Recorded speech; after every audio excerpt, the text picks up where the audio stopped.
வணக்கம். அதாவது என்கிட்ட எல்லாரும் கேட்கக்கூடிய ஒரு கேள்வி, தாத்தா நீர் என்னத்துக்கு காங்கிரஸ் கட்சியை மட்டும் இந்த அளவுக்கு டார்கெட் பண்ணி பேசுறாரு, வேற எந்த கட்சியும் பேச மாட்டேங்கிறாரு, காங்கிரஸ் மேலே உனக்கு அப்படி என்ன விரோதம் அப்படின்னு கேட்காங்க.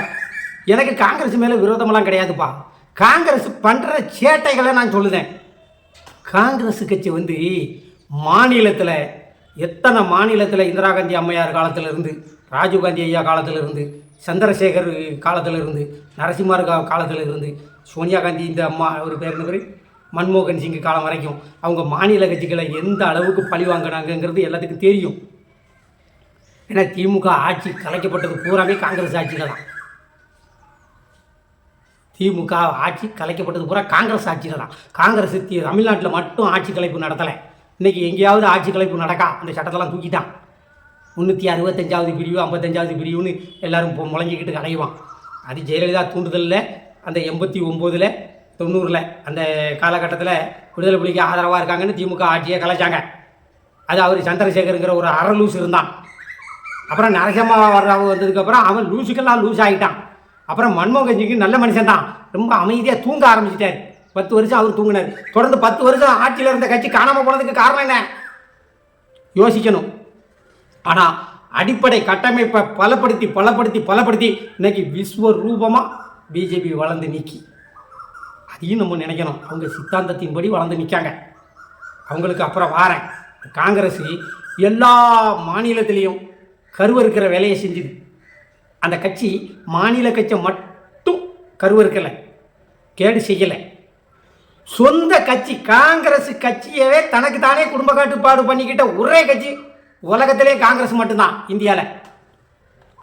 மகாராஷ்டிராவில் சரத்பவார், பஞ்சாபில் அந்த அகாலிதளம்ங்கிற அந்த அந்த இயக்கத்தை ஆரம்பித்ததே இந்திரா காந்தி தான். பிந்தரன்வாலையை உருவாக்குனதே இந்திரா காந்தி தான். அந்த இயக்கத்தினால தான் அந்த அம்மா அழிஞ்சு போச்சு. ஏன்னா காங்கிரஸில் எந்தெந்த கட்சிகள் பலமாக இருக்கோ அங்கே வேறோட அந்த கட்சியை சாய்க்கிறதுக்கு அங்கேயே இன்னொரு தீவிரவாத இயக்கத்தை உண்டு பண்ணுறது தான் காங்கிரஸ் வேலை. காங்கிரஸ் ஒரு துரோக செயல் புரிகிற கட்சி. அது சுதந்திரம் வாங்கி தந்த கட்சின்னு சில கூமுட்டைகள் பேசிக்கிட்டு இருப்பான். சுதந்திரமும் வாங்கி தரல, மண்ணாங்கட்டியும் வாங்கி தராத கட்சி. எவன் சொல்லுவான் அது நேதாஜி சுபாஷ் சந்திர போஸுக்கே துரோகம் செஞ்ச கட்சி. அதோட மட்டுமில்லை, இந்தியா பூராமே இன்னைய அரசியலை பேசுவோம். பழைய அரசியலாம் பேசினா எவனுக்கு தெரியாது. சரத் பவார் இப்பவும் இருக்கார். மகாராஷ்டிராவில் சரத் பவார் இந்தியாவிலேயே அசைக்க முடியாத சக்தி. அவரை காங்கிரஸில் இருந்து அடித்து துரத்தி விட்டு அவரை அழித்து ஒழிக்கணும்னு நினச்சது காங்கிரஸ். அவர் தனியாக போய் தேசியவாத காங்கிரஸ்னு ஆரம்பிச்சுக்கிட்டார். அதுக்கப்புறம் அங்கே ஏகப்பட்ட குழப்பம். அது வேற. பஞ்சாபில் தனி கட்சி அகாலிதளம்னு ஒரு கட்சி உருவாகிட்டு,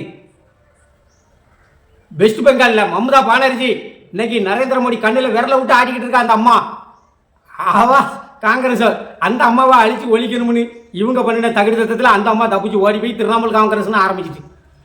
அசாம்லேயும் அதே மாதிரி தான். இது இவங்க பண்ணுறது ஒவ்வொரு மாநிலத்திலும். இவங்க கேரளாவில் மட்டும் கை வைக்கலை. ஒருவேளை ரகசியமாக கை வச்சுருக்காங்களா என்னன்னு தெரியாது. ஏன்னா மேலோட்டமாக தெரியல. ஏன்னா காங்கிரஸில் தொடர்ந்து அவங்க கரெக்டாக இருந்துக்கிட்டு இருக்காங்க. ஒருவேளை காங்கிரஸில் கேரளாக்காரங்க எல்லாருமே கொஞ்சம் படிப்பாளியாக அறிவாளி, சுயநலமாக சிந்திக்க மாட்டான், ஊழல் செய்ய மாட்டான், ரொம்ப நேர்மையாக இருக்கிறதுனால அவன் இவங்களுக்கு அடிமையாகாமல் இருக்கானோ என்னமோ தெரியல.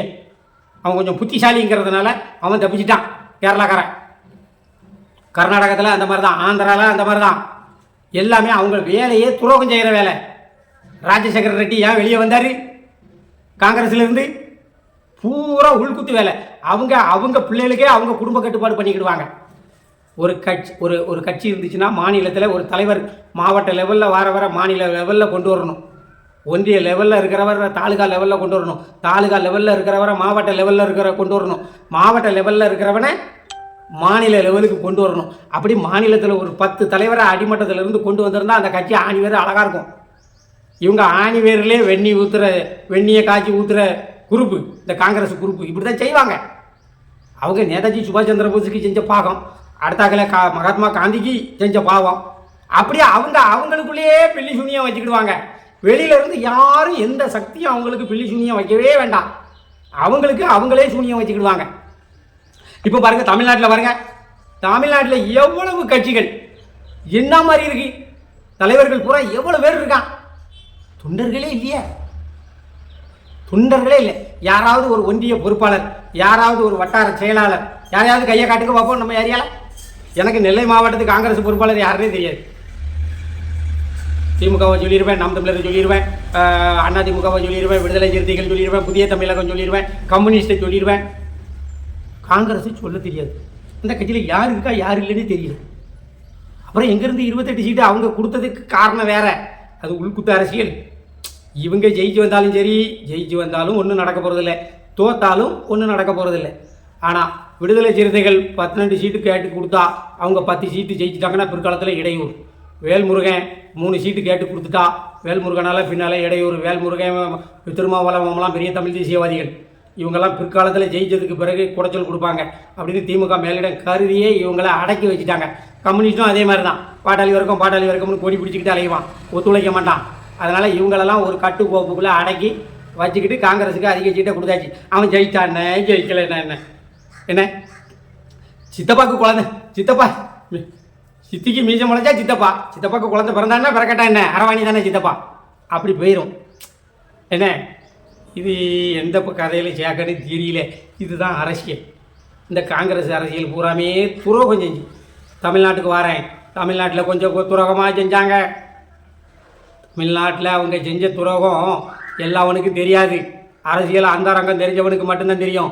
தமிழ்நாட்டில் துரோகம் அவங்க ஆரம்பித்தது காமராஜரை வச்சு முத்துராமலிங்க தேவரையும் காமராஜரையும் மோத விட்டு முதுகுலத்தூர் காலவரத்தை தூண்டி விட்டு செஞ்சது பூரா ஜவஹர்லால் நேரு.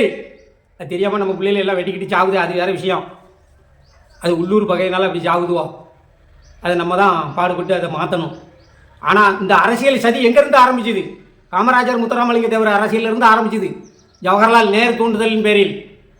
சரி, தமிழகத்தின் தன்னிகரில்லா தலைவன், கல்வி கண் திறந்த கர்ம வீரர் காமராஜர், அவர் எப்படி விழுந்தார்? பக்தவச்சலங்கிற ஒரு ஒரு ஒரு ஒரு மூதேவியை கொண்டு வந்து 5 வருஷம் ஆட்சியில் வச்சு காமராஜர் செல்வாக்க பூரா குழி தோண்டி புதைச்சாந்தாள். 10 வருஷம் அரும் பாடுபட்டு காமராஜர் சேர்த்து வச்ச பேர் புகழ் அத்தனையும் காங்கிரஸுங்கிற ஒரு குழி தோண்டி அதுக்குள்ளே போட்டு காமராஜரை முடிச்சான். 67 காமராஜர் தொகுதியிலேயே காமராஜர் ஒரு சின்ன பையன் கிட்ட தோற்று போனதுக்கு காரணம் இந்திய எதிர்ப்பு துப்பாக்கி சூடு தான். அந்த இந்திய எதிர்ப்பை கொண்டு வந்தது யாரு? முதல்வர் பக்தவச்சலம். அப்போ மக்கள் பூரா என்ன நினைச்சிட்டாங்க? நீயும் காங்கிரஸில் தானே இருக்க, உன் கட்சி தானே அப்படின்னு காமராஜரை நினைச்சாங்க. அந்த கட்சி அங்கிருந்து போட்ட ஆர்டரை நிறைவேற்றின கட்சின்னு நினைக்கல. காங்கிரஸ் காமராஜர் கட்சி. அப்போ காமராஜரையும் தோக்கடி அப்படின்னு தான் அறியாமையில் மக்கள் அப்படி செஞ்சுட்டாங்க. காமராஜரை தோற்க அடிச்சிருக்க கூடாது, தோற்க அடிச்சுட்டாங்க. சரி, வீதி என்ன, ஒரு புயல் வரும்போது நல்லவன் பெரியமானா பார்க்கும், மொத்தமாக அழித்து ஒழிச்சிட்டு போயிடும். அப்படி ஐயாவுடைய செல்வாக்க குழி தோண்டி புதைச்சது இந்த பக்தவச்சலம். ஐயாவை வீழ்த்துறதுக்கும் அந்த காங்கிரஸில் எவ்வளவோ முயற்சிகள்லாம் நடந்துச்சு. கடைசி நேரத்தில் என்ன தெருக்கூத்தெல்லாம் பண்ணினாங்க, அதெல்லாம் மறந்தா போச்சு. என்ன மாதிரி முடி நிறைச்சவனுக்கு தெரியுண்டே, இப்போ இருக்கிற இளைஞர்களுக்கு தெரியாது. காமராஜர்னா காங்கிரஸ்னா காமராஜருமா இப்போ இருக்கிற களவாணி பையன். காமராஜர் காங்கிரஸே இல்லை. காமராஜர் இருந்தால் காங்கிரஸ் செத்து போச்சு. காமராஜர் இருக்கும்போதே. அப்புறம் காமராஜரே இல்லை, அப்புறம் என்ன காங்கிரஸ் நமக்கு? இன்னைய வரைக்கும் அந்த பகை ஓடிக்கிட்டே இருக்கு. அதை தீப்பாரி யாரும் இல்லை. அதை தீக்கிறதுக்கு எந்த அரசியல் கட்சி முன்னு வரல. அது உள்ளூர் அரசியல் லாபத்தினால எல்லாரும் குளிர் காஞ்சிக்கிட்டு இருக்காங்க. என் அன்பு சகோதரர்கள் அனைவரும் 2 பக்கமும் சகோதரர்கள் தான். எனக்கு 2 பக்கமும் இருக்காங்க. ரொம்ப அதை நினச்சா பெரிய வேதனை. சரி, இவங்களுக்குள்ளே இப்படி நம்மளை பிரித்து ஆண்டாங்க தமிழர்களை. அவங்களாவது நல்லா இருந்தாங்களா? ஒருத்தருக்கு கடைசி வரைக்கும் குடும்ப கட்டுப்பாடு. ஒரு வீட்டில் ஒரு தகப்பா இருந்தாங்கன்னா தான் மக்கமார பூரா வளர்த்து வாலிபமாக்கி கல்யாணம் முடிச்சு வச்சு பேரன் பேத்திகள்னு வம்சம் விருத்தி ஆகிறதுக்கு தானே குடும்பம் நடத்துகிறோம். பிறந்த உடனே கொண்டு போய் குடும்ப கட்டுப்பாடு பண்ணினா காங்கிரஸ் இந்த வேலையை தான் செஞ்சுது. அந்த கட்சியில் எவமெல்லாம் வளர்ந்து வாரானோ அவனை பூரா அழிச்சு ஒழிச்சது காங்கிரஸ். வேற எதிர்கட்சிலாம் கிடையாது.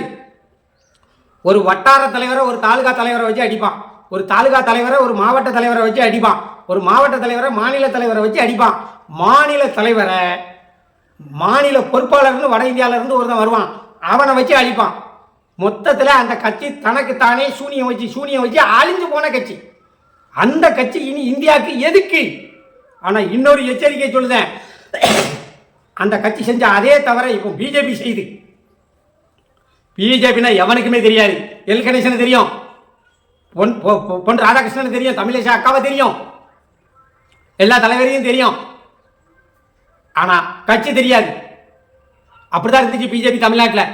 ஆனால் தெருவா ஒரு ஊருக்கு ஒரு ஊரில் ஒரு தெருவில் ஒருத்தர் இருந்தான் பிஜேபின்னு, வெளியே தெரியாமல் இருந்தான்.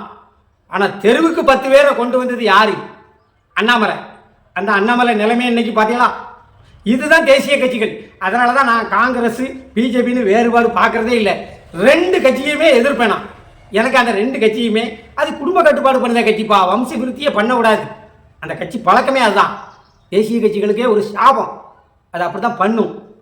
சரி, ரொம்ப பேசிட்டேன், உங்கள் நேரத்தை ரொம்ப எடுத்துட்டேன். நன்றி. மீண்டும் அடுத்த வீடியோவில் சந்திப்போம். வாழ்க வளமுடன்.